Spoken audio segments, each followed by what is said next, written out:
to share the student and the another of my network or our network. Therefore, right now kita mulai international share series based of academic and best practice with the term logistic and risk management trend 2025 with the famous speaker today, Dr. Randa Suryari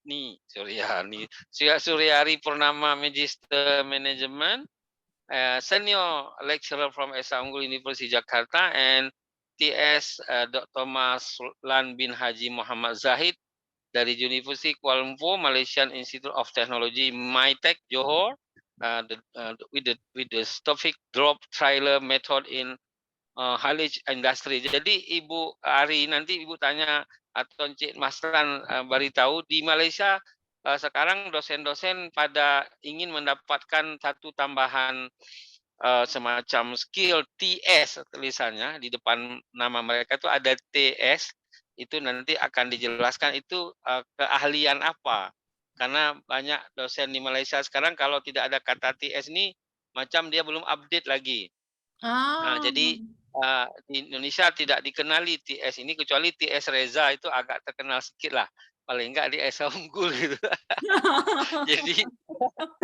jadi karena itu nanti akan kita tanya apa perkara itu ya. Oke, dan all those participant usually kita punya program ini ada 5 itinerary saja. Yang pertama welcoming speech from me as the chairman. And then the song ALC, ASEAN Lecture Community Official Video. Ibu Ari atau Puan Ari sudah biasa dengar ini, tapi mungkin Tuan Maslan mungkinlah belum lagi. Karena itu salah satu rukun dari 5 perkara ini, welcoming speech, kemudian official videos, and the third, the first speaker sharing. Kalau saya lihat daripada nama ni, pada alfabet lah, MNOPQRA. Jadi macamnya Encik Maslan kena sharing awal karena M awal Maslan, Ibu Ari Suryari. Jadi macam tu. Senior harus duluan. Kita kan melihat itu, mengcopy Pak Maslan. Ya, sebetulnya sebelumnya Ibu Ari sudah bagi tahu I am the second speaker saja, dia bilang. Tapi memang sesuai dengan abjad juga. Oke, kemudian saya kan penggembira. Ibu Ari ini memang yang nak lihat, habis itu dia baru lebih famous lagi. Oke, the third. Kita belajar lama yang hebat dulu. Ya, after every speaker sharing, kita ada satu song by video for refreshing ya. Jadi ini bedanya conference dengan international series. Kita nak enjoy and relax. Jadi tak ada perkara yang strict protokol. Jadi nanti Ibu Dwi dari Surabaya kalau mau tanya langsung boleh, mau kirim tanyaan lewat chatbox boleh, lewat my email juga boleh. Sebentar lagi saya kirim email saya di chatbox. Oke, dan lepas itu kita yang keempat masuk question answer. Dan yang terakhir nanti adalah closing remark. Okay, right now we will to start with the pray first. Kita akan mulai dengan berdoa menurut keyakinan masing-masing. Berdoa disilahkan.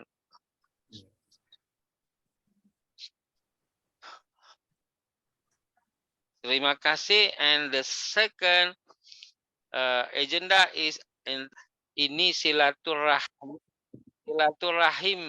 knowledge, silaturahim ya, silaturahim keilmuan. Karena itu kita tahu kalau kita meninggal dunia cuma bawa 3 saja. Satu, ilmu yang bermanfaat. Yang kedua, sedekatul jariah. Yang ketiga, doa anak yang soleh. Nah, kita buat ni dalam rangka itulah. Okey, tanpa membuang masa lagi, kita jemput the famous someone of the speaker today. TS Dr. Maslan bin Haji Muhammad Zahid, University Kuala Lumpur, Malaysia Institute of Technology, MITEC Johor, Malaysia. Saya bilang Zahid tadi tak, hampir saya sambung Zahid Hamidi. Sorry, tak ada. Jadi itu lain perkara pula. Okay, right now you are the state, the time is yours lah. Okay, baik. Terima kasih. 30 minit. Okay. Menganjurkan sama hari ini ya. Terlebih dahulu saya tadi dengar lagu tu, syok pula lagu tu Pak. Lagunya raga lah Pak. Jadi The final code on, the Scorpion. Final code on. congratulate to ACL, Asia Community Lecturer, because having I think plenty of event. I think is very actually what we call that luar biasa lah, ya. Begitu juga saya selamat bertemu kepada Ibu Suryani, juga kepada Pak Indra dan juga Pak Hendrik pun ada di sini, dan juga Ibu Dewi Okay, basically today there is a little bit changes Pak Profesor. Tadi semalam saya dah hantar kat Bapak yang kita ubah tajuk tu lah. Ayatnya dengan tema kita berkenaan dengan risk logistic management and logistic and risk management. And you will to share by yourself or my staff will help you? Boleh juga, boleh share di sana juga Pak. Saya takut ada gangguan teknikal, boleh share. Okey, Kang Indah, tolong yang sudah saya share dekat you punya PPT-nya Cik Maslan, you bantu share ya. Okey, terus Cik. Boleh kita teruskan. You kenalkan dulu kampus Johor ni dari Singapura macam mana, apa yang berlaku di kampus itu, apa. Sebenarnya Universiti Kuala Lumpur ni kita total ada 12 kampus kita ada kampus di utara di Kedah, di Kedah kita ada MSI, Malaysian Spanish Institute, yang mana kat sana specialization dia lebih kepada automotive, dan kita ada kampus di Lumut Perak, itu specialization dalam bidang maritime, engineering. Kita ada MIIT di Kuala Lumpur dalam bidang information technology. Kita ada British Malaysian Institute yang lebih kepada electrical engineering. Dan juga kita ada juga kampus business school. Kita ada di Kuala Lumpur ada lebih kurang 5 kampus. Semua bergantung kepada kepakaran masing-masing lah. Dia tidak di macam kita ni satu kampus macam satu fakulti lah, macam begitu untuk pengetahuan semua. Dan kita juga ada kampus di Ipoh juga, kita ada medical untuk perubatan, farmasi. Kita ada di Melaka kita ada mindset lebih kepada chemical engineering di sana. Dan juga kita di Johor lah. Di Johor ni kita punya specialization lebih kepada industrial technology. Especially yang mendapat sambutan adalah logistic management lah salah satunya. Dan juga kita ada instrumentation control engineering di Johor. Kita ada juga facility maintenance, as well as kita ada quality engineering. So jadi kami dengan beberapa universiti di Indonesia pun kami ada partner, contohnya ITL Trisakti di Jakarta, Surabaya, banyaklah sebenarnya kita ada dekat beratus juga. Kalau kita nak cerita tu panjang, jadi saya pendekkan, kita ambil yang berkaitan dengan MyTech. So kita punya distance dengan Singapura dekat je Pak, lebih kurang dalam 15 km saja Pak, tapi nak masuk tu jam Pak, macet. Yalah, biasalah. Ambil masa yang sesuai, dan sesuai masa baru boleh cepat. Jadi begitulah sedikit sebanyak tentang kita di Johor ni. Student kita jumlahnya sekarang ada dalam 2,000 student. 70% adalah pelajar logistik. Yang 30% adalah pelajar engineering teknologi. But totally UniKL lebih kurang 25,000 ke 20,000 macam tu ya. Betul Pak. Lebih kurang dalam 25,000. Jadi sebab itulah unit dia beza sikit, sebab kita satu kampus tu macam satu fakulti lah, macam itu, sebab kita ada masing-masing. Betul. Bukan macam Universiti Teknologi Malaysia, dia satu kampus tu ada berbagai fakulti.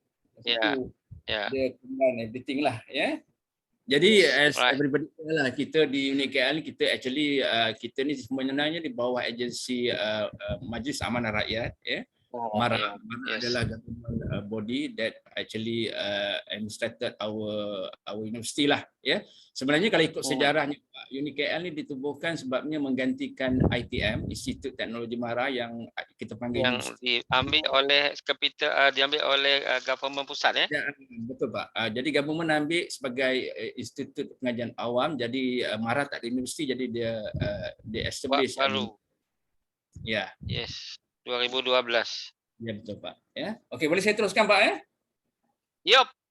Okay, baik. Anyway, today our topic for this session is actually just an overview. We are talking about improving logistic competitiveness in trading across border. I would like to just review what we call that the information and also the article paper that we gathered from the ASEAN as to what we call that move forward as how that we in ASEAN can compete in the market, especially when we are actually comparing ourselves with US and Europe, we are actually far behind them actually. Yeah. Okay, next slide, please.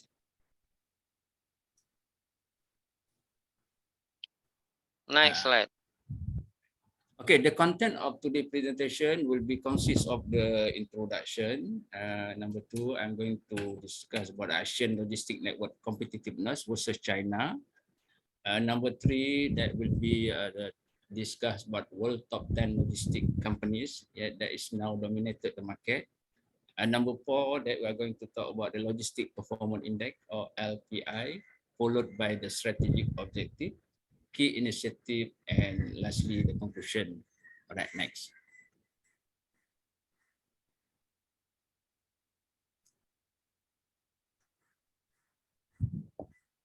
Okay, as everybody aware, I think in the world that our Malacca Strait, Java Strait, and Chinese Sea is almost that I think the main sea road of the world actually. Almost half of the sea trade pass through ASEAN every year, in which I think about 20 to 30% cargo by sea that are gone through our strait actually. Yeah, so this is why they're important in terms of improvement the logistic competitiveness. Yeah, it become a major agenda lah as to what we call enhance or to strengthening our manufacturing growth. Because when we are talking about the manufacturing in our region, there is most based on the cost that produced at the end of the day. That is very important. Yeah.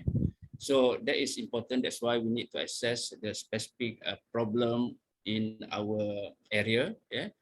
Ultimately, we wanted to lowering the cost, especially in terms of logistics. Yeah, which is when we are talking about export. Yeah, I think about 10% of the total cost will be incurred the logistic cost. Yeah, this is why important. And on the other hand, that by having this, I think we can also what we call that can reduce a significant cost in terms of not only the cost, but we can enhance the speed and reliability of the supply chain through developing the supply chain framework. Yeah. All right. Next.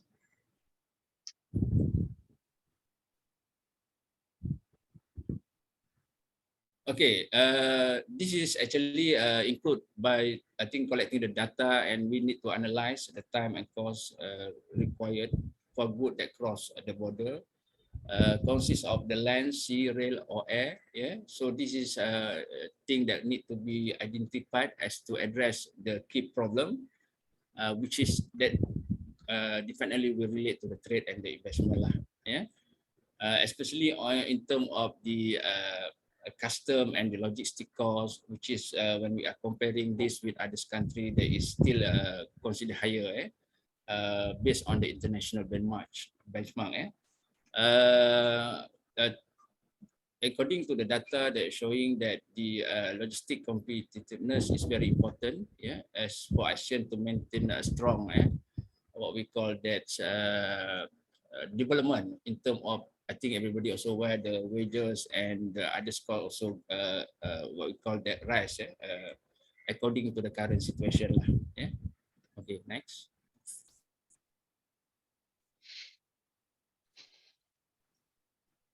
Okay, this is the data that been we collected, yeah, based on the report made by the ASEAN what we call that discussion, yeah, where the ASEAN logistic network competitiveness versus China. If we can see here that when we look into the what we call that the China in terms of the port and terminal handling, we have custom clearance and technical control. We have also inland transportation and handling. Yeah, when we comparing that in terms of the cost, yeah, we Malaysia, Singapore, Thailand, Laos, Vietnam, Cambodia, Myanmar, Indonesia, Philippines, Brunei. In terms of the port and terminal handling, when comparing to the price that we are actually more expensive compared to China, yeah. Even though in terms of the process gone through, in terms to handling at port, we are actually better lah than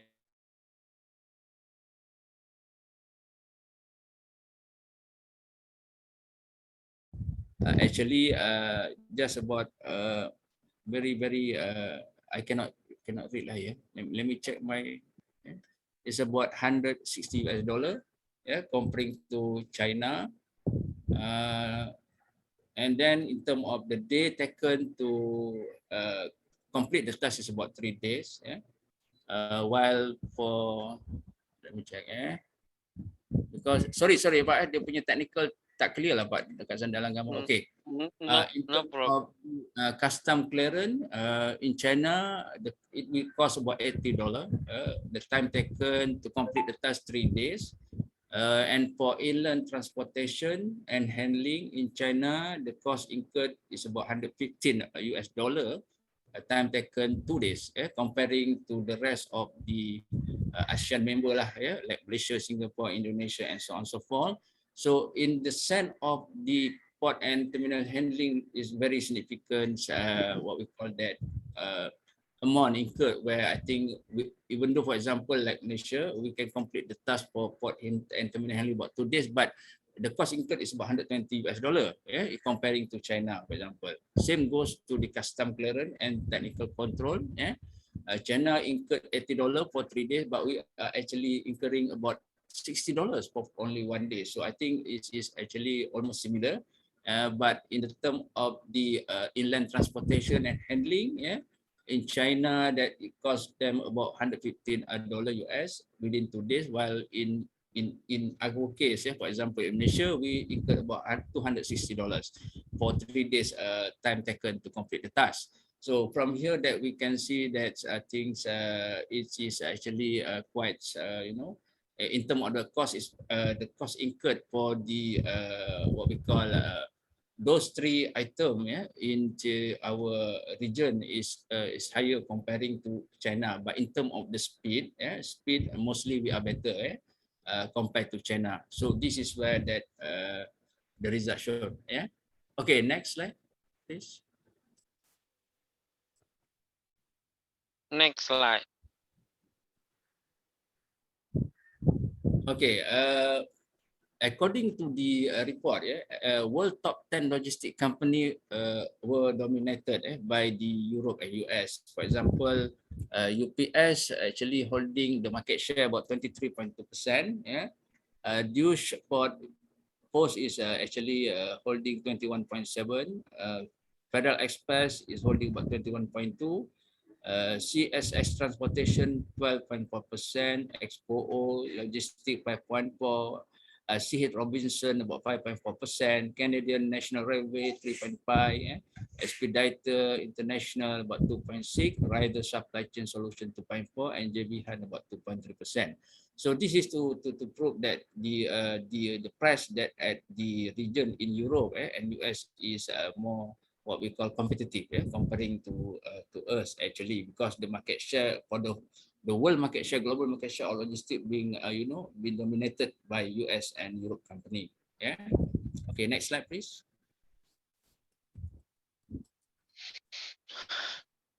Okay, we are talking about the Logistic Performance Index (LPI). Normally, under normal circumstances, the performance dimension consists of the custom clearance, timeliness in terms of lead time, infrastructure. We are also be one of the element is the tracking and tracing of cargo, ease of international shipment, and as well as the logistics service quality. The country that perform very well in logistics consists of Germany number 1, Sweden number 2, Belgium 3, Austria 4, and Japan number 5. So the emerging trend are labor and skill shortages, environmentally friendly logistics, and resilient to cyber threat. Okay, next slide. Okay, based on the LPI Logistic Performance Index, if you can foresee here that, as have been mentioned previously, that a country that actually holding the world rank of the logistic performance consists of German. In terms of the custom clearance, they are number 1. In terms of infrastructure, is also number 1. International shipment, 4. Logistic computer, number 1. Tracking and tracing, number 2, and timeliness is number 3 for German. Sweden is holding number 2 for the custom. Infrastructure, number 3. International shipment, number 2. Logistic competent 10. The tracking and tracing is number 17, while the timeline is 7. Followed by Belgium, LPI ranking for custom is number 14, infrastructure 14, international shipment number 1, logistic competent number 2, tracking tracing number 7, and timeliners is number 12. And finally, the Japan, for the custom clearance, they are number 3, infrastructure number 2, international shipment 14, logistic competent number 4, tracking tracing number 10, timeliners number 10. So this is where that important we need to do benchmarking with those countries where we can mitigate our approach in terms to enhance our logistic performance index. So this is why I think important that especially the Asian country lah, we have to work together to look into this scenario. Okay, next slide, please. Okay, as where we can see here now, I just taking the 60 ranking, world ranking and below. We comparing our set here. I think, of course, everybody aware Singapore, I think, is much better, much better than us actually. Comparing to looking into this, we can see that in terms of the custom clearance, Singapore number 6, while we all Vietnam, Malaysia, Indonesia, Filipina, I think we are 41. 362, 85 in terms of custom clearance process. While infrastructure, Singapore number 6, we are actually 47, 40, 54, 67. International shipment, again, Singapore number 15, we are in the range of 49, 32, 42, 37. While the logistic competence, we are actually, Singapore is number 3 in the world actually. We are number 33, 36, 44, 69. Tracking and tracing cargo, we are actually Singapore number 8. We are 34, 47, 39, 57. While the timeliners, that Singapore number 6 in the world, we are number 40, 53, 41, and 100. I think it's very significant, a big gap between us in ASEAN except Singapore lah. Actually, I think that is something that we need to learn from our neighbor lah, actually, how they can mitigate and improve this kind of what we call LPI as for our future growth. All right. Okay, next slide, please. Okay. Now, the strategic objective by lowering the supply chain cost in each Asian member state, this is a very a large divergences among ASEAN member states across different areas of logistics, including green logistics. Our target is to lower costs by drawing an appropriate metric for trading across border as to export cargo from improve speed and reliability of supply chain in ASEAN member state, particularly in the cost of logistics, reliability, in terms of the time spending at port during operation, custom clearance documentation, inland transportation at the by road or by rail, and to improve what we call this thing that is important to assess the various problem in the supply chain, such as next. Okay. Sustainable infrastructure, is one of the what we call important that need to be enhanced. This strategy is coordinated. Exists currently resources to deliver support across the full life cycle of the logistic infrastructure planning. We need also to improving infrastructure productivity and capability. As well as this strategy also include exchanging lesson on model across global. We need to do benchmarking, as I've been mentioned just now. Okay, next slide.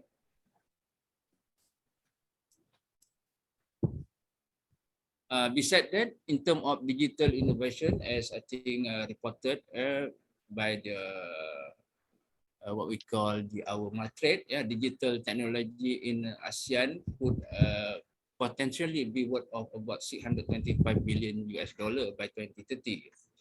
Actually, this is consists of 8% from ASEAN GDP, which may derive from increase of efficiency, new product and service, etc.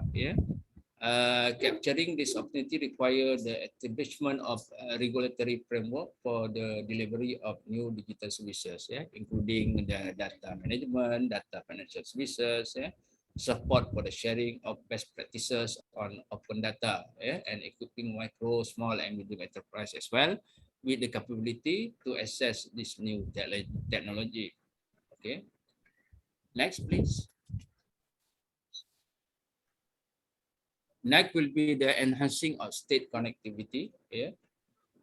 The length of time taken and cost of transportation in the region.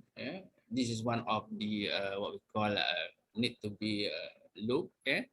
One of the underlying challenges is coordination issue between government. I think this is also everybody aware. Sometimes it's a lot of red tape and so on and so forth. All right, and opportunity to create mechanism to support a greater collaboration between logistic firm, academic institution, and the member of ASEAN. This is would help to identify the problem across the main area of the region supply chain, collect and share best practices about how to tackle those issues across the region, and identify critical policy area requiring attention. So this is thing that critical to be reviewed. All right. Next will be the regulatory excellence. There is a need embed good regulatory practice in preparation, adoption, and implementation of rule regulation and procedure in the region. So we try to what we call, maybe this is an important area we need to be looked as to standardize, to ease the process and so on and so forth. The aim of this initiative is to support implementation of policy, particularly focusing on the trade standard harmonization, and the mutual recognition and technical regulation, as well as addressing trade distorting a non-tariff measure, especially for non-dutiable item. All right. Next. Okay, we go to the key initiative. That number one is strengthening the ASEAN competitiveness through enhance the trade route and logistics. Then number two, we can enhance supply chain efficiency through addressing key choke point or what we call constraint or problem. Okay, next slide. Strengthen ASEAN competitiveness through enhanced trade route and logistics. The initiative aiming to conduct an analysis of time and cost for what we call different stages of priority trade route in ASEAN in order to identify the bottleneck. There is a lack of detailed information on key logistic network in ASEAN. For example, that the World Bank Logistic Performance Index has a country-specific focus rather than regional focus, and lack of granularity on specific bottleneck. So the Japan External Trade Organization, JETRO ASEAN Logistic Network map has attempt to provide more consistent information on 7 priority trade route in ASEAN, but has not been updated recently or expanded to cover more of ASEAN trade route. The lack of detailed logistic information for ASEAN make it difficult to identify special problem and prioritize action. Right. Okay, next. As to continue in the development and the updating of the data on the regular basis, identification of research partner will be an important component of this initiative. As move forward in developing this data, the Pilot ASEAN Custom Transit System project, which is involving Malaysia, Singapore, and Thailand, as identified under the Senior Transport Official Meeting, could be a starting point. This can then be used to inform priority reform areas over time. The information generated through the database could then be made widely available to the private sector as well as the country logistic council and national logistic industry to inform decision on how to clear problem in relation to what is speed and the cost issue. All right. Next. For enhancing supply chain efficiency through the addressing key choke point, the initiative focuses on the development of a supply chain framework which will provide a holistic measure of supply chain performance in ASEAN. We would begin with identifying the specific trade corridor, ideally matched to those selected for logistic database initiative in ASEAN, and the understanding of choke point in the supply chain processes related to this region, such as establishing a mechanism to support or implement border management measures, such as procedure of border management, consists of custom, immigration, quarantine, in managing cross-border movement of passenger and good procedure, formalities and practices in border management, and its harmonization to extent possible. Joint border management in pursuing the one single inspection and processes point as part of the initiative, as to what we call pass the movement of goods and people. All right. Okay, next. This should also take into account both business to business or B2B and business to consumer B2C good flow in light of the increasing importance of e-commerce trade in the region. The identification of the problem will be based on the existing data source, example like the World Bank Logistic Performance Index (LPI), as well as input from private sector and the government departments. All right, next. Masa 5 minit lagi. Boleh. And action plan would then be developed with the Logistic Coordinating Council or equivalent bodies for each of ASEAN member state involved in the prioritized trade route to tackle the identified problem. A range of outcome and input indicator would then be established to track the performance. Okay, next slide.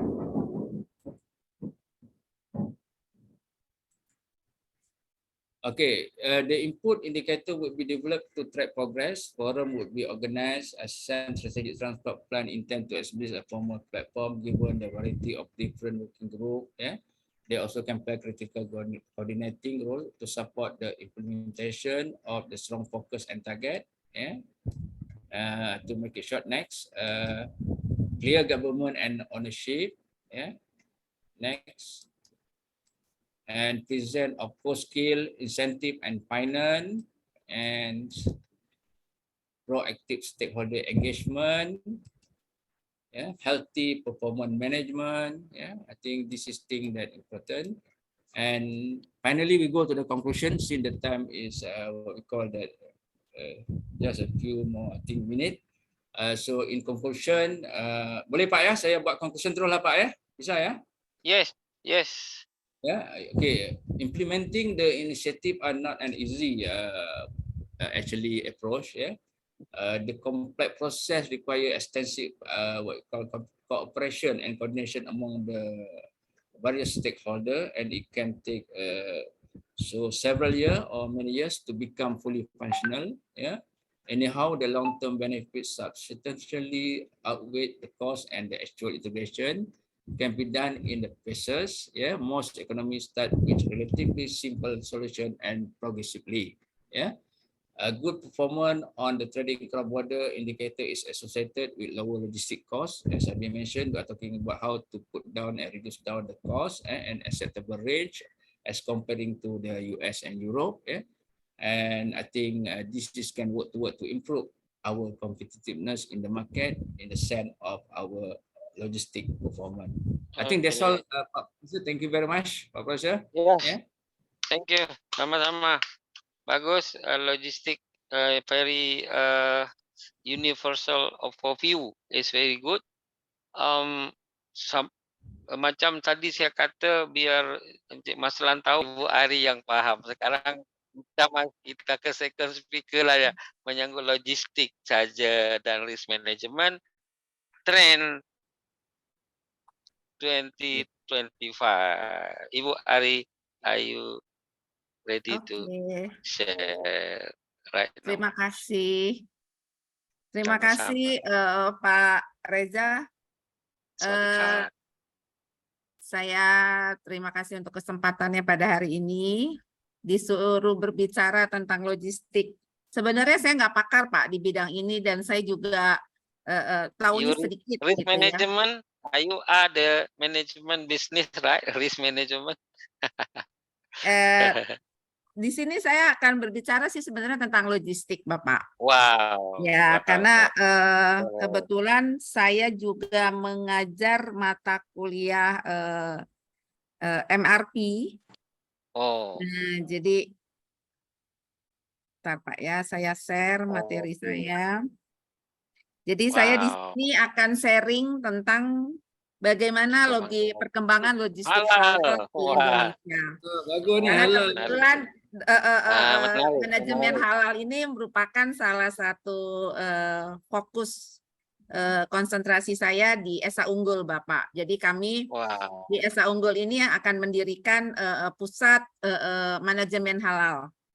Kami bekerja sama dengan beberapa departemen dan lembaga sertifikasi. Ya, sehingga kami ingin membina UMKM di bidang manajemen halal.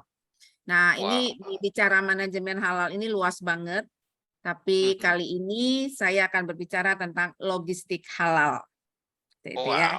Jadi ini teman tapi mesra, tapi halal Bapak. Gimana tuh? Bisa. Teman tapi mesra kan bisa nggak halal. Nah, ini yang halal Pak. Iya, Kita bicaranya yang halal. benar. Ya, oke. Betul. Sebentar Bapak, saya presentasi. Oke, nanti itu University Kuala Lumpur itu Bu punya halal center, nanti bisa kita bicara setelah ini. Boleh Bapak, boleh kita nanti dengan Pak Maslan kah? Boleh Pak. Ada lain lagi dalam bisnis school, tapi ada, beliau oke. juga Boleh lah, boleh. Jadi kami memang niatnya di Esa Unggul, saya ingin membangun salah satu pusat manajemen halal, karena kami punya ribuan UMKM yang kami bina, dan memang ingin saya fokuskan, ya Pak? Ya, Bu Ai, maaf, justru yang Ibu berikan sop panas itulah tokoh halal Center Malaysia, Profesor Dato' Azmi Muhammad Nur, yang Ibu kasih sop panas itu, yang dia ingat sampai sekarang. Ketika mereka bertiga datang ke Esa Unggul, masa Ibu warek bukan kali, bukan sop. Enggak, Ibu. Belum Lontong. apa, soto atau apalah, yang pokoknya panas masa itu, mangkoknya gede-gede. Yang Bapak gitu. bawa bertiga kan, yang waktu itu ada tawaran untuk beasiswa segala ya? Iya, itu. Prof Asmi itu. Iya, beliau tuh keliling dunia urusan halal. Oke. Pak, boleh Pak, nanti kami undang ke Jakarta untuk beliau ingat betul dengan Bu Ari masalahnya, jadi saya akan ingatkan Ibu. Wah, kayaknya saya ketularan beliau nih, menyukai yang halal-halal nih, gara-gara Prof Asmi. Saya malah nggak tahu saya Pak. Boleh Pak ya, nanti kita share kontaknya ya. Ini sekarang beliau sedang di Kazakhstan, Uzbekistan, Turkmenistan. Jadi karena produk dari negara bekas Uni Soviet itu tidak ada shop halalnya, karena mereka kan negara Islam tapi tidak punya MUI, jadi yang dipakai standar halal Malaysia ya di sana. Beliaulah yang menteri mereka. Iya. Tapi memang Malaysia standar halalnya luar biasa dan diakui di seluruh dunia. Ya, itu Pak, itu Pak Maslan bukan lebay ya, tapi itu betul. Oh, itu betul. Ini mah nggak lebay. Boleh nanti Pak Profesor dengan Ibu kita boleh berkolaborasi tentang halal. Itu sangat baik sebenarnya sebab penduduk dunia sudah ada 8 bilion. Kita ada Muslim almost billion. Betul Pak. Dan industri halal ini sekarang lagi naik daun, Bapak. Ya, betul. Ya kan, lagi naik daun, apalagi ASEAN countries, Pak, luar biasa Ya, perkembangannya. jadi Makanya kalau Bu Ari bilang naik daun tuh bukan nasi mama ya, tapi oh. dia grow. ini naik daunnya beneran berkibar Iya, maksudnya. betul. Tapi kalau Oke, Indonesia kita mulai ya. Ya, makasih Iya, Bapak. iya.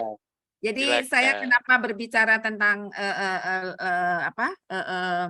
logistik halal ini? Karena pertama kita negara Muslim, tentunya kebutuhan akan makanan, minuman, produk halal itu menjadi suatu hal yang sangat utama, dan itu semua tidak terlepas dari proses distribusinya, ya kan? Di mana distribusi itu membutuhkan proses supply chain, juga itu merupakan bagian dari logistik halal seperti itu. Karena event itu makanannya halal, tapi ketika pengirimannya tidak halal, tercampur dengan sesuatu yang menurut kriteria kita tidak halal, maka itu pun menjadi tidak halal makanan itu. Sehingga logistik halal ini sangat penting kalau di dalam view Muslim seperti itu. Dan di Al-Quran dan Al-Hadis pun jelas sekali konsep tentang halal ini yang mengharuskan kita untuk sangat-sangat aware. Jadi bukan cuma sekedar jargon halal, tapi memang betul-betul harus kita terapkan. Karena Rasulullah pun berkata, bagaimana doa kita bisa didengar oleh Allah kalau makanannya haram, minumannya haram, pakaiannya haram, dan kenyang dengan sesuatu yang haram, lalu bagaimana mungkin doanya dikabulkan? Itu Rasulullah yang berbicara seperti itu. Jadi kalau kita masih nggak aware, rasa-rasanya kita belum menjadi umatnya Rasulullah yang baik. Seperti itu ya Bapak Ibu. Nah, mengacu ke dalam syariat Islam, kriteria halal itu ada 3. Jadi halal zatnya, jadi barang atau produknya itu harus halal. Kemudian halal cara memperolehnya. Nah, ini makanya perlu anti rasuah itu tadi, Pak. Ini relatednya ke sini. Karena segala sesuatu yang kita peroleh itu harus halal. Dan yang ketiga, halal cara pengolahannya. Jadi walaupun ingredientsnya udah halal, dia punya perolehannya halal, tapi tidak diolah dengan halal. Contohnya kayak bebek Peking. Makanan bebek Peking itu tidak halal, Bapak. Kenapa? Padahal bebeknya kan halal secara Islam, termasuk makanan yang boleh kita konsumsi. Tetapi ketika bebek itu dipotong, itu dia dicekik. Kenapa dia dicekik? Karena lehernya nggak boleh hilang. Wow. Ya kan? Makanya kalau Bapak lihat di restoran China itu, kan bebek itu digantung lengkap dengan kepalanya. Nah, itu secara Islam tidak halal. Kenapa? Karena dia tidak disembelih dengan selayaknya binatang yang akan dikonsumsi oleh kita. Nah, itulah makanya walaupun kontennya halal, tapi kalau diolahnya secara tidak halal, maka tidak halal juga judulnya. Seperti itu ya. Nah, ini konsep logistik halal menurut akademisi. Jadi mereka bilang itu penerapan prinsip halal toiban sepanjang kegiatan supply chain, mulai dari sumber pasokan, penyimpanan, transportasi, manufacture, penanganan, distribusi, semua harus memenuhi konsep halalan toiban. Jadi dia tidak bisa tercampur sama sekali dengan produk non halal. Itu akan menjadikan produk itu menjadi tidak halal. Seperti itu ya. Nanti saya akan kasih ini Pak, silahkan di share nanti ya. Kemudian faktor-faktor yang mempengaruhi keberhasilan logistik halal. Itu pertama sertifikasi. Nah, kayak kita nih di Indonesia, kita sekarang baru marak dengan sertifikasi halal. Selama sertifikasi halal ini belum menjadi kebutuhan utama, masyarakat tidak akan aware bahwa barang yang kita konsumsi ini halal atau tidak. Begitu ya. Nah, sertifikasi halal ini tentunya harus ada campur tangan pemerintah di sini untuk mensosialisasikannya kepada seluruh masyarakat. Bahwa yang namanya halal itu tidak boleh hanya sekedar logo halal terpasang, tapi harus ada sertifikasi halal baru sesuatu itu bisa disebut standar halal. Kemudian ada traceability, kemampuan menelusur. Ya, kemampuan menelusur, jadi kayak kita makan di restoran. Even itu restoran orang Islam. Tapi kita mesti bisa menelusur makanan ini dari awalnya. Ini ayam ini dikasih makan apa awalnya? Apakah dia dikasih makanan? Kan sekarang hewan-hewan peliharaan itu seperti dipaksa gede gitu ya, dipaksa gemuk. Nah, itu diberi vitamin-vitamin. Apakah vitaminnya ada campuran-campuran produk non halal? Gitu ya. Ayamnya halal, tapi makanannya mungkin yang dikasih ada barang-barang yang tidak halal. Maka itu pun menjadi tidak halal sampai ke ujung. Pengolahannya pun, walaupun pengolahannya halal, tapi karena si ayam ini sudah mengandung unsur-unsur ketidakhalalan, maka dia menjadi produk yang tidak halal. Nah, ini yang dimaksud dengan halal traceability. Dan ketika kita melakukan sertifikasi halal, maka halal traceability ini akan dilakukan. Jadi kalau ada suatu restoran yang ingin mengajukan sertifikasi halal, maka dia akan ditelusuri tuh dari sisi logistik, dari sisi dia punya sumber produk dari mana, itu akan ditelusuri. Sehingga sampai nanti keluar sertifikasi halal itu berarti sudah dijamin dari hulu sampai hilir semuanya sudah halal. Kemudian halal dedicated asset. Nah, ini nih yang suka jadi masalah kalau saya berkunjung ke teman-teman saya di negara China. Kita kan datang dijamu makan di rumahnya. Nah, ini agak-agak ragu kalau saya suka makannya. Kenapa? Karena saya tahu mereka akan memasak makanan-makanan yang non halal. Piring yang digunakan, sendok yang digunakan, itu kan tidak halal kalau sudah menyentuh makanan yang tidak halal. Kita di dalam Islam punya cara kan untuk menghalalkan barang-barang yang sudah digunakan yang mengandung non halal tersebut. Nah, selama itu tidak mereka lakukan, kan piring bekas makan, sendok dan sebagainya, penggorengannya itu kan semua juga menjadi salah satu barang yang tidak halal buat kita akhirnya. Kemudian kepercayaan di para anggota supply chain. Jadi itu memang harus ada trusted ya. Ketika kita memesan telur misalnya ke vendor kita restoran nih, kita pesan ayam, pesan itu. Nah itu harus ada trusted bahwa si supply chain ini, si vendor ini betul-betul dia mengirimkan ke kita barang halal. Jadi kalau dia bilang halal ya betul-betul memang barang itu harus halal. Itu ada kepercayaan harusnya di antara para supply chain seperti itu. Kemudian komitmen. Nah, ini yang sangat penting dan yang tidak kalah pentingnya peran pemerintah. Peran pemerintah bagaimana mereka memaksa supply chain dari produk halal itu memang harus halal secara integrasinya. Jadi secara keseluruhan itu dari hulu sampai hilir saya bilang. Kalau saya istilahnya selalu dari hulu sampai hilirnya harus halal. Nggak bisa ngomong halal di hilir. Gitu. Jadi itu merupakan satu rangkaian yang halal dari awal sampai akhir. Nah, kenapa kita harus melakukan logistik halal ya? Pertama tadi karena halal itu tidak dimulai cuma dari awal, tapi harus proses transportasinya, proses packagingnya, proses menaruh boxnya aja di dalam kontainer itu juga menjadi konsideran. Apakah dia mencampur box dari aneka barang itu di dalam satu kontainer dengan seenak-enaknya atau bagaimana, ada aturannya. Nah, itu termasuk di dalam logistik halal gitu ya. Kemudian juga untuk nah, ini untuk memastikan pemisahan fisik kargo halal dan kargo non halal dalam transportasi. Ada teman saya yang non-muslim, waktu saya berbicara seperti ini, dia bilang, ribet banget deh agama lu, gitu ya. Ribet banget sih orang Islam, sampai bicara kargo aja mesti halal dan non-halal, gitu ya. Itu saya bilang itulah yang namanya aturan. Sama kayak kita di negara. Sekali pemerintah bilang tidak boleh, kalau kita lakukan salah.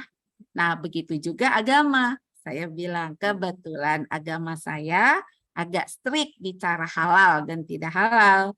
Dan itu sebagai muslim memang harus saya ikuti. Saya bilang, jadi ya namanya aturan kan still aturan walaupun mau dipandang dari sudut manapun. Jadi bukan masalah ribet tidak ribet, tapi itulah yang namanya aturan. Saya bilang gitu karena dia nggak denger topik saya ini gitu ya, ribet banget sih kata dia. Nah, kemudian bagaimana perkembangan logistik halal sendiri di Indonesia? Perkembangan logistik halal itu sebetulnya logistik halal itu sudah dimulai dari tahun 2011 kalau saya nggak salah. Itu dimulai dari PT Pos Indonesia karena mereka sebagai salah satu perusahaan pengirim barang, mereka juga menerima aneka barang. Ya, waktu kan PT Pos ini yang pertama sebelum ada GoFood, sebelum ada Gojek dan segala macamnya itu, kita selalu selama ini mengirim barang apapun melalui PT Pos. Nah, itulah mereka sudah terpikir pada saat itu bagaimana ya, gitu ya, bagaimana kita bisa memenuhi keinginan para Muslim bahwa mereka mengirimkan barang yang halal ini harus halal juga sampai di tangan penerima. Nah, itu yang mereka inisiasikan logistik halal. Kemudian berkembang, tapi memang perkembangannya agak sedikit slowly. Tapi kalau anak muda kan bilangnya slowly but sure. Karena sampai saat ini baru 8 perusahaan logistik halal di Indonesia. Jadi mulai dari tahun 2010-an sampai sekarang 2022, berarti berapa tahun ya? 12 tahun. Nah, itu baru 8 perusahaan logistik halal di Indonesia. Tapi saya pun bersyukur, paling enggak kita ada pilihan. Jika kita akan mengirimkan barang, kita punya pilihan. Kita mau pakai yang mana? Mau pakai yang halal atau mau pakai yang non halal? Itu kan terserah kita sebenarnya. Tapi paling enggak kita punya pilihan. Daripada belum diinisiasi sama sekali kan jadi agak perang batin juga di kitanya. Seperti itu, ya. Nah, sekarang siapa aja sih orang-orang yang berkepentingan di dalam logistik halal ini? Tentunya yang pertama itu Asosiasi Logistik Halal. Karena mereka inilah yang bisa melakukan sosialisasi campaign kepada masyarakat yang untuk menyadarkan masyarakat pentingnya logistik halal ini untuk pengelolaan rantai pasok produk-produk halal. Kemudian regulator di sini pemerintah. Ya, di sini peran pemerintah itu hukumnya sudah wajib, bukan sunat muakkad lagi, tapi sudah wajib. Karena campur tangan pemerintah inilah yang bisa menggerakkan para pengusaha-pengusaha ini terpaksa harus menggunakan atau harus menciptakan logistik halal ini. Contohnya kayak sertifikasi halal. Begitu tahun 2014 kemarin undang-undangnya keluar bahwa semua restoran yang menggunakan logo halal harus punya sertifikasi halal. Nah, akhirnya kan bergerak nih. Restoran-restoran itu mereka mulai cari bagaimana cara untuk memperoleh sertifikasi halal. Maka bermunculanlah lembaga-lembaga sertifikasi halal, termasuk di dalamnya pelatihan-pelatihan tentang manajemen halal, tentang seminar-seminar, workshop tentang manajemen halal. Waktu pemerintah tidak mengharuskan sertifikasi halal itu harus dipunyai oleh restoran-restoran, ya semua tenang saja. Kita paling datang ke restoran kayak kita datang ke Mbak Minaga, paling kita tanya, Mbak ini halal nggak ya? Oh nggak halal Bu. Oh ya udah kita keluar tanpa ada masalah juga sebenarnya ya kan. Nah tapi dengan adanya ketentuan pemerintah sertifikasi halal untuk semua restoran, nah, itu membuat kita jadi lebih yakin masuk ke restoran. Walaupun misalkan yang masak atau chefnya non-muslim gitu ya. Tapi kalau restoran itu sudah punya sertifikasi halal, berarti proses penyediaan makanan, pengolahannya semua pasti sudah halal. Seperti itu. Nah, kemudian perguruan tinggi. Nah, disinilah sekarang pemerintah melalui Kemendikti itu meminta kepada perguruan tinggi untuk mulai membangun pusat-pusat kajian manajemen halal. Seperti itu. Kenapa? Karena diharapkan perguruan tinggi ini bisa menghasilkan riset-riset dan temuan, bahkan strategi tentang keterkaitannya manajemen halal. Seperti itu. Makanya saya tuh di Esa Unggul berkali-kali sebetulnya didatangi oleh teman-teman dari Ikatan Ahli Ekonomi Islam, dari LPP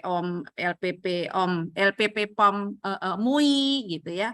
Ayo dong Bu Ari bangun gitu. Makanya lama-lama saya jadi kok ada orang yang mengajak kepada kebaikan kok saya ribet banget gitu ya. Makanya sekarang mulai dirintis nih Pak, kami bangun pusat kajian manajemen halal.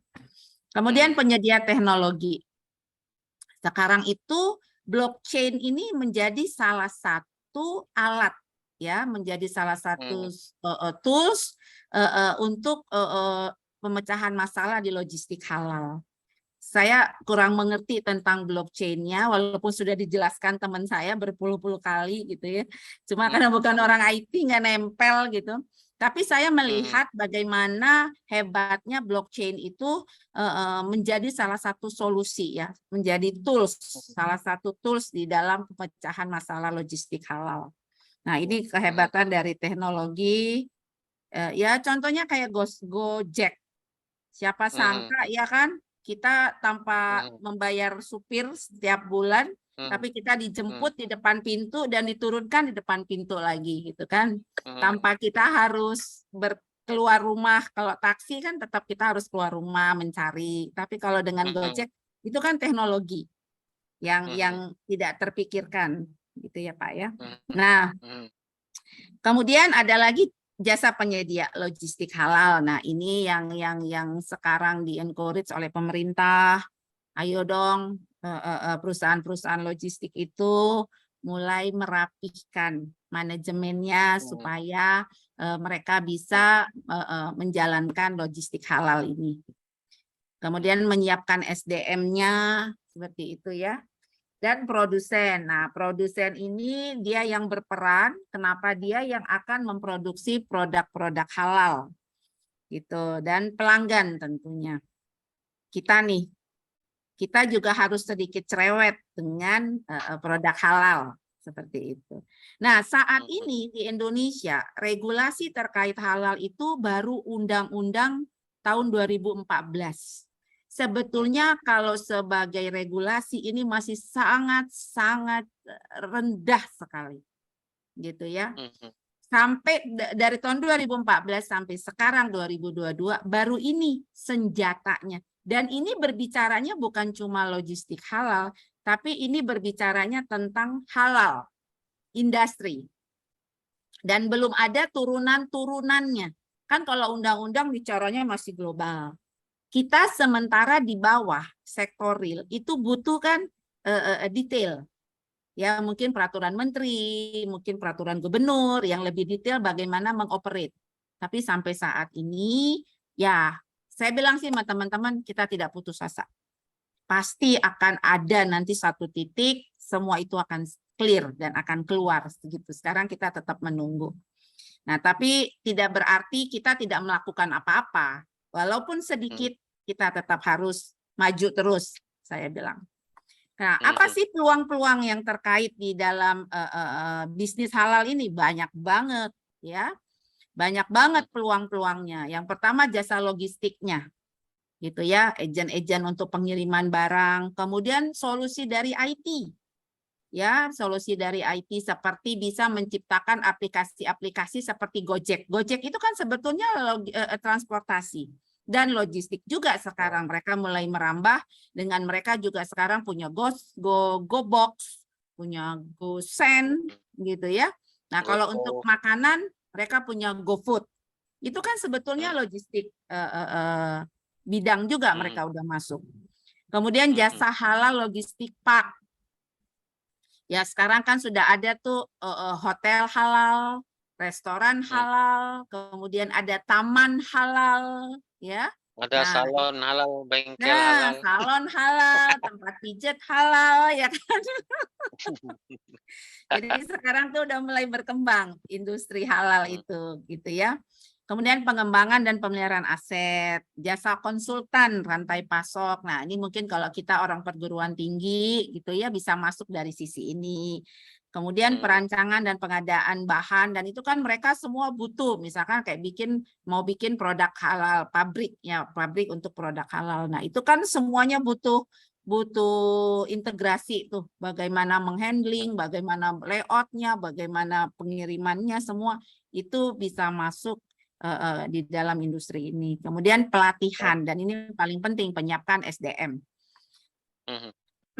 Nah, apa sih permasalahan di dalam industri halal di dalam implementasi logistik halal pada saat ini, ya? Yang pertama itu Indonesia belum memiliki standar halal untuk urusan logistik ke tangan konsumen. Nah, di sini peran pemerintah yang sebetulnya masih lemah sekali.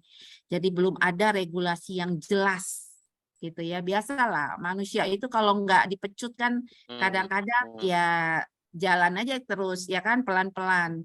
Karena begitu dipecut kita baru berlari gitu. Begitu juga saat ini memang belum ada standarnya.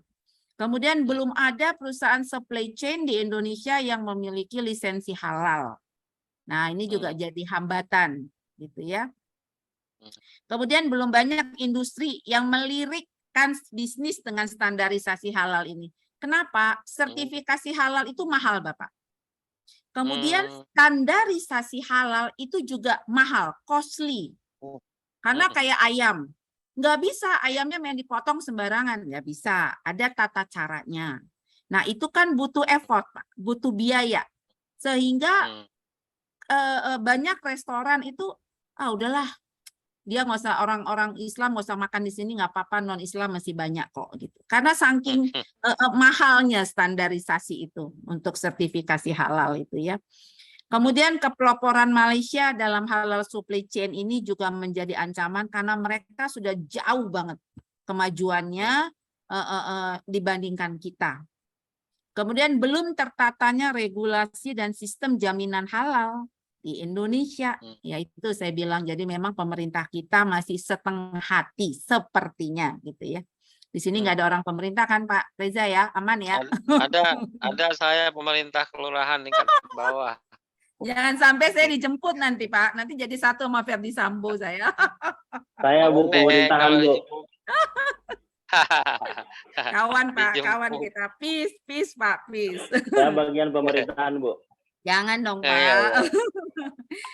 Nah, boleh, terus tidak banyak pelaku industri yang benar-benar tertarik dengan logistik halal ini, yaitu Pak, karena ada penambahan biaya untuk logistik halal ini. Dan masih 90% produk halal itu diproduksi negara non-muslim saat ini kondisi. Jadi ya agak-agak ribet lah ya nggak sih Pak? Kalau negaranya tidak muslim, ya mereka yang memproduksi makanan buat mereka, pokoknya ini makanan udah halal. Bagaimana ngirimnya kan udah dia nggak penting. Sementara bagi kita logistik halal itu merupakan bagian dari manajemen dari industri halal itu sendiri. Nah, itu dia. Itu yang menjadi terus tidak banyak pelatihan tentang logistik halal ini. Nah, ini sebetulnya jadi peluang nih buat Pak Reza untuk membangun pelatihan-pelatihan Pak terkait dengan manajemen halal ini. Karena sedikit sekali saat ini Pak. Yes, halal tapi mesra tak boleh. Ya, halal tapi mesra, bukan teman tapi mesra. Halal tapi mesra. Aduh. Nah, sekarang apa tuh tantangannya? Pertama, masalah literasi masyarakat. Masyarakat itu mengertinya kalau yang namanya halal itu produknya aja. Jadi dia nggak ngerti bahwa ada proses lagi dari produksi halal, terus ada proses pengiriman ke konsumen, itu juga harus halal. Mereka nggak ngerti seperti itu. Kemudian sekarang sertifikasi halal belum dimiliki oleh banyak perusahaan karena mereka belum berpikir sampai ke logistiknya. Mereka baru berpikir bagaimana memproduksi makanan halalnya. Terus kurangnya regulasi, ya, itu menjadi tantangan kita. Kemudian pengembangan produk halalnya juga belum dilakukan sebagai integrasi dengan sistem rantai pasokannya. Jadi masih berpikir ya udah pokoknya produksinya halal, perkara nanti dikirimnya pakai apa urusan kedua, ngepaknya bagaimana tuh urusan ketiga gitu ya. Jadi belum terintegrasi. Nah ini yang paling parah, belum ada integrasi prosedur proses di antara departemen, Pak. Jadi keuangan jalan sendiri dengan peraturannya, perdagangan jalan sendiri dengan peraturannya, perhubungan jalan sendiri dengan peraturannya. Sementara kita tuh saat ini sudah punya BPJPH, Badan Penyelenggara Jaminan Produk Halal. Tapi belum tersambung, belum terintegrasi dengan kementerian-kementerian yang menjadi supportingnya. Jadi si BPJPH ini masih berdiri seperti menara gading. Dia belum related dengan keperdagangan, belum related dengan perhubungan, seperti itu. Nah, itu masalah kita orang Indonesia, ya kan Pak? Ya, jago tapi sendiri-sendiri, nggak mau bersama-sama. Begitulah. Ini juga jadi masalah. Kemudian 5 minute mau? Iya Pak. Kemudian penyedia jasa logistiknya juga belum banyak. Padahal prospek di dalam logistik halal itu sendiri sangat tinggi. Kenapa? Indonesia itu nomor berapa nih? Untuk top 10 halal food. Ya, top 10 halal food kita tuh masih masuk lah nih. Kalau saya lihat di sini Indonesia Modest Fashion, top halal food kita, kita belum masuk halal food ya. Kita masih kalah sama Malaysia. Ini industri halal di dunia sangat luar biasa. Ya harusnya kita sebagai muslim terbesar juga punya kans yang cukup besar sebetulnya. Nah ini contoh logistik halal yang ada di Indonesia. Yang pertama itu si PT Multi Terminal Indonesia ini Pak. Adanya di Tanjung Priok. Jadi mereka ini sudah menerapkan logistik halal. Jadi pengiriman barang itu semuanya dia punya kontainer, packagingnya, dia punya penyusunan, itu sudah dia terapkan logistik halal.